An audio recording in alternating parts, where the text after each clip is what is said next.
What's up, good people, Vlad here, and today we are checking out the Lexar NM790 NVMe drive. If you're not familiar with Lexar company, they are mostly known for producing something like this, the memory cards.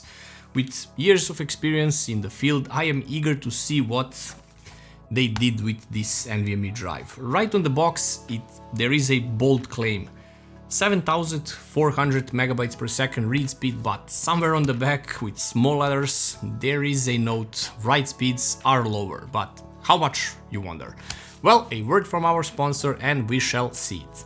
Looking for affordable Windows or Office keys? Look no further, I got you covered. Head over to scdkey.com, pick your Windows edition, use my discount code LE25 to get a 25% on any Windows or Office products. Once you complete your order, after a few seconds you will receive your code. In Windows, go to Settings, there should be an Activate Windows prompt at the bottom. Click that, enter your code and wait for Windows to finish activation. To check the activation status, use the command prompt with the command slmgr.vbs/xpr and you should receive a notification that the machine is permanently activated. Once again, use code LE25 at scdkey.com. First, let's see the looks of it. I got a model with a heatsink, which is actually a nice addition, so if you have a board that perhaps doesn't have a heatsink on it, this is a good solution. The heatsink is fully black with a small Lexar branding in the corner, sleek and nice. It can be removed, of course, exposing the bare drive, and it looks something like this. What is good about the heatsink is that it has two thermal pads, so heat dissipation is maximized. What is also a good thing with the heatsink is that you can use it in the PlayStation 5 console, since it fits perfectly right out of the box.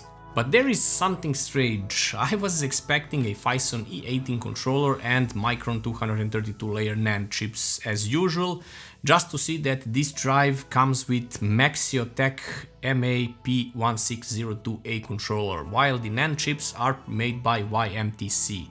Also, this drive does not have any DRAM on it, so it's a DRAM-less drive.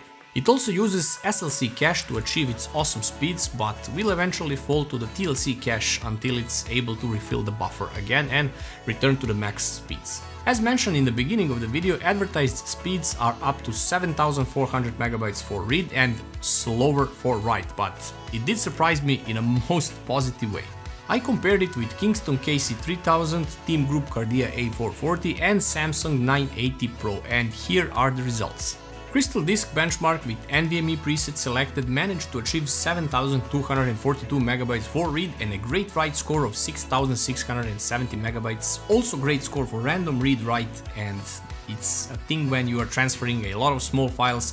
72 megabytes for read and 212 megabytes for write. To be honest, I was expecting something like 4500 or 5500 for write speeds, but this really surprised me, since this is the first time I see a Maxiotech controller being used in an NVMe drive, and it's totally on par with Phison E18. The next test I ran was the 3D Mark storage test, which simulates gaming usage, and it exceeded the average score by a good margin, averaging around 487 megabytes per second with 62 microseconds for the average access time.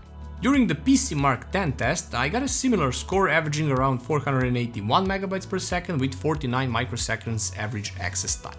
During all the tests, the maximum temperature recorded was 67 degrees, and this is with all the tests ran one after another. Pretty much I maxed it out and pushed it to its limits. With normal loads and gaming, the drive never exceeded 55 degrees. So once again, the drive held pretty solid against other drives, being better in some cases and being on par or even slightly worse in some cases. It's worth noting that it beats those drives with a price, which is only around $100 for the 2TB version, which comes with a limited lifetime warranty, but it also has a good life expectancy, which is around 16,000 terabytes written. So where do I see this drive fits perfectly? Well, it's best suited as a gaming or data drive, since it has great performance in those areas. It's best suited to be used as a gaming drive, but also can be used for productivity work such as video or photo editing. It might fall short when transferring large amounts of data at once, but this is mainly due to the cache limits, and every drive out there will fall short in this category. For a DRAM-less drive, it really surprised me with performance, but more so with the price compared to the competition. And the only thing that scares me just a little bit is the controller. I never used this Maxiotech controller in the past, so I can't say how it will behave down the road, but knowing Lexar as a reputable company, I mean reputable manufacturer of many memory products, I believe that they know what they are doing. Also, I highly recommend this drive for the PlayStation 5 storage expansion. It already comes with a heatsink and will fit the PS5 perfectly. You already saw that it has the performance needed, so there's that. Thanks for watching, guys. Let me know what you think about current NVMe prices in the comments and which drive are you planning to get. Like and share the video, and I'll see you in the next one.